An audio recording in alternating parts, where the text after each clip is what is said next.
Hey everybody, it's Angie from Trips with Angie, and we are starting our 3-night trip from Sacramento down to Yosemite National Park. So on today's agenda, we're going to stop at the Lodi Wine Center, visit California's oldest bar. We'll spend 2 nights inside the park, taking 2 of the park tours, including the Valley Floor and the Glacier Point. We're going to eat at both lodge restaurants, and then we're going to spend a little time outside of the park seeing what else there is to explore. And I'm so excited you're along for the ride. Hopefully you saw how we got to Sacramento, which was our train ride, our 14-hour train ride from Los Angeles to Sacramento. That video was posted just before this one, so be sure to check it out.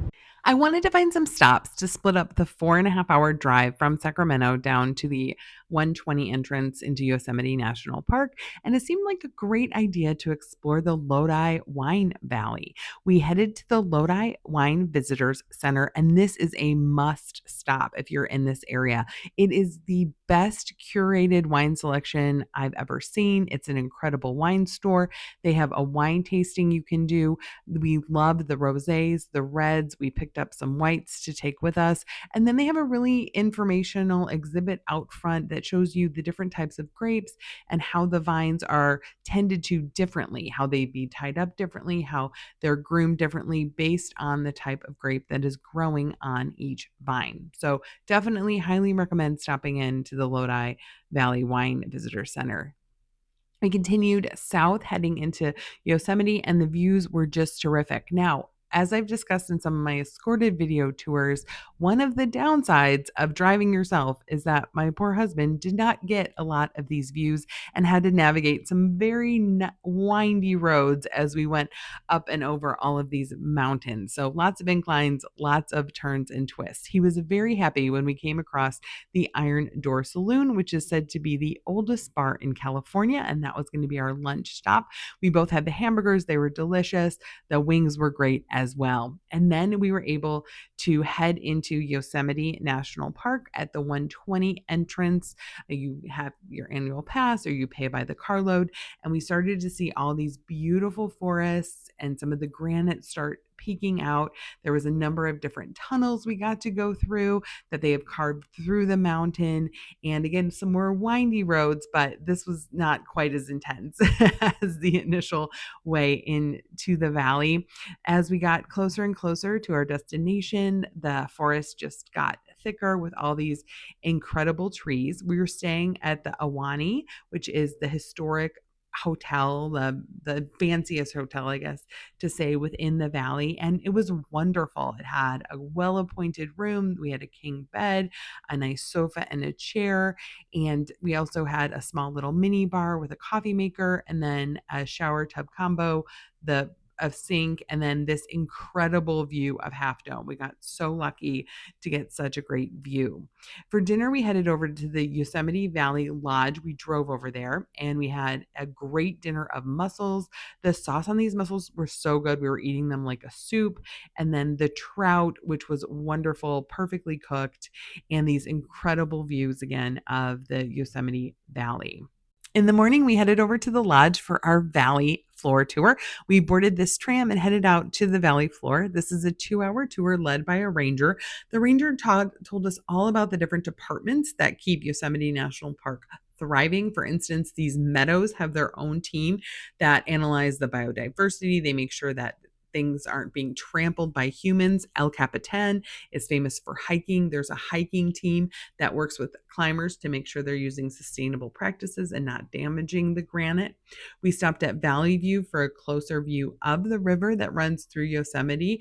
Fishing is allowed throughout Yosemite. You just need to have a California state license. We talked about how the flow of the river changes based on the amount of snow or rain they get. And then we headed up to Tunnel View, which is another viewpoint that gives you a really good overlook into the valley to get a sense of how the valley was formed by the different glaciers and how all the different granite rock formations really make this park something special.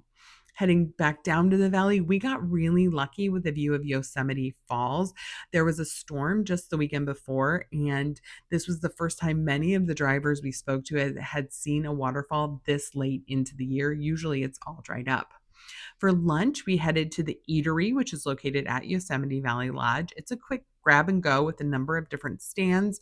We picked the Mexican stand and had a great bowl, like a fajita bowl. We had a little extra time before our Glacier Point tour, so we headed to see the middle and lower Yosemite Falls. It was a pretty easy hike just from the back of the lodge. Now, this is Glacier Point. You see an incredible view of Half Dome. So the tour basically, you just get on a bus. It drives you an hour and a half up to Glacier Point with the bus driver talking about the park, the history, the geography, really whatever they want to talk about. And then you get up to the point. You have about an hour at the point. We really enjoyed the views, did a little bit of shopping, but I especially like seeing the Ahwahnee from above since that's where we were staying. For dinner that night, we headed back to the Ahwahnee. We had dinner in the lounge where we had terrific meatballs and a cold noodle salad. We watched the sunset over Half Dome from outside. Love the outdoor space at the Ahwahnee. The next morning, we headed back north to start our trek back to Sacramento. We stopped at the Columbia State Park, which is an old mining town that they have preserved, and they had a free 11 a.m. tour, which was awesome. So our guide took us around the town, talked about how it would have operated back during the gold rush days. Gold was found in Columbia in 1848. They even have it kind of set up where you can pan for your own gold.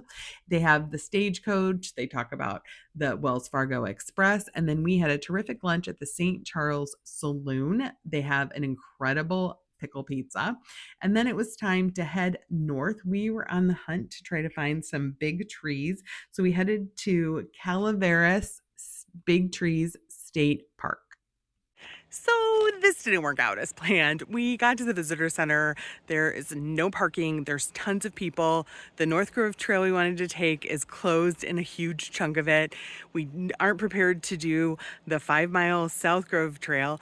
So we just drove up and down the road for a little bit, stopped at a scenic overlook, looking at not sequoias, and then we're gonna head to Angel's Camp. Sometimes things work and sometimes things don't. Here is the beautiful scenic overlook of not sequoias at the Big Trees State Park. So that was our journey to Yosemite. What did you think? Have you been there before? What were some of your favorite things to do? Let me know in the comments. Have a great day.